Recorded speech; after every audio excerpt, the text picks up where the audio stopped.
Assalomu alaykum hammaga. Bu dastur tepla batareyalar hisobida qurilgan dastur, maxsus dastur. Buni umuman qiyinchilik joyi yo'q. Faqat o'z razmerlaringizda obyektiv razmerlarini kiritasiz. Masalan, sizda romiz 120 ga 160 romiz bor, bir dona qanaqadir eshigingiz bor. Masalan, bo'yi 2 metr bo'lishi mumkin, bir qanotlik 80 sm eshigingiz bo'lishi mumkin. Tashqi devoringiz bor. Buni qizlarga o'rgatib beraman. O'lchash qoidasi bor. Bu masalan 4 metrga bo'yi 40lik xona bor. И plus nima bor? Bitta pol bor. Masalan, pol 3,5 metrga 3 metrlik polingiz bor. Bu o'shancha qismda tepla batareya bor. 3 metrga 3,5 metr o'zlik mana bo'ldi. O'sha konstruksiyalarda razmerini kiritasiz. O'sha xonangiz necha gradus bo'lishi kerak? Mana yotoqxonamiz 22 gradus, polni 6 gradus. Bir qavatli bino bo'lsa, yozasiz razmerlarda. Devor nimadan iborat? G'ishtmi? G'isht qalinlik kiritasiz. Yana nima bor tepasida? Suvoq bo'lishi mumkin, sementovoy suvoq. 4 sm tashqi ichki bo'lishi mumkin yoki bazalit bo'lishi mumkin, izolyatsiya bilan 5 sm. Buni kiritasiz. Tomi nimadan iborat? Plita. Qalinlik kiritib qo'yasiz. Tepasida nima quyilgan?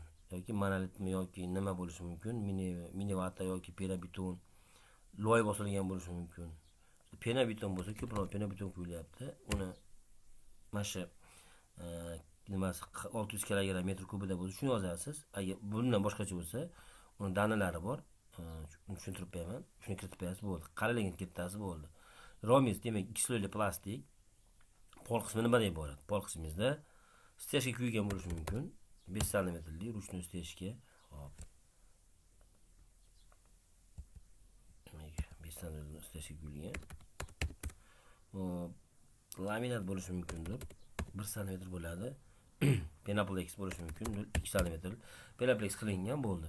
Xo'p, bitta podvali bormi yoki podvali yo'qmi deyapti. Demak, sizda paket bo'lganidan keyin podval yo'q bo'ladi. Zasika qilib birda qo'yasiz. Tomi ochiq, yopiq, tomi yopiq. Devor qanaqa? Bir tomonlama tashqi yoki ikki tomonlama tashqi, uglovoyda joylashgan yoki bir tomonlama. Shunga qarab turib bir qo'yib qo'yasiz. Bittasiga faqat. Agar bittasi bir tomonlama bo'lsa, buni o'chirib yuborasiz, bo'ldi.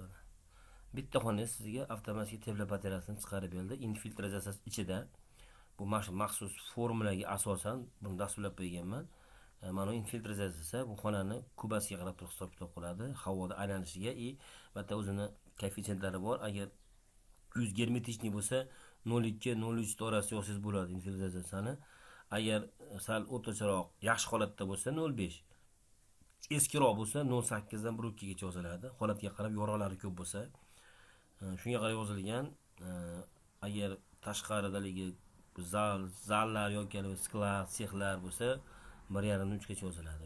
Infiltratsiyasida havo ko'p almashadigan joylar uchun. Bularni agar qiziqsanglar keyin tushuntirib qo'yishim mumkin. Mana shu dastur asosida hisoblab qo'yaveradi. Masalan, sizda qanaqadir katta zal bor deylik, masalan, tashqi devor masalan 15 metrlik zal bo'lishi mumkindir. Bo'yi masalan 5 metr yoki 4,5 metrlik zalingiz bor. O'shanga qarab poli bo'ladi. Masalan, qanaqadir qismida pol qismi bu ham masalan 14 metrga 5 metr zal bo'lishi mumkin. Xuddi shu holatda okina bo'lishi mumkin. Masalan, narojnoy okina masalan shuncha joyda masalan 8 metrga 1,60 rom bor deydigan bo'lsangiz, xona halotdan kiritasiz, 20 gradus 20 gradus, poldan olib kiritasiz. Mana xuddi shu holatdagi parket bo'lib, devorlari bir xil bo'lsa, bu avtomatik yozadi. Shuni sizga tepla batareyasini chiqarib beradi. 9 kW tepla batareya bor, -14 gradusda deyapti. Agar buni o'zgartirsangiz, tepla batareya pasayadi. Agar uni yana ham pasaytirsangiz, haroratga qarab tepla batareyasi 6,5 kW ga tushadi. Siz -14 bizda bo'lganligi uchun eng sovuq kunlik shunga hisob qilamiz. Shu kungi sovuqlik bo'yicha ham shu hisob-kitobda o'sha xona isitib beradi, mana shu gradusga olib chiqib beradi. Qolgan paytda bu narsa zapasga bo'ladi sizda. Padachingizdan necha pastroq ishlab turadi katyolingiz, navbat foydada bo'ladi. Bu Oston formula. Agar qiziqqanlar bo'lsa, yozsalaring, alohida videolari bor, Telegram kanaliga qo'yib qo'yganman. O'sha yerda ko'rib tushuntirib beraman. E'tiboringiz uchun rahmat, sog' bo'lasizlar.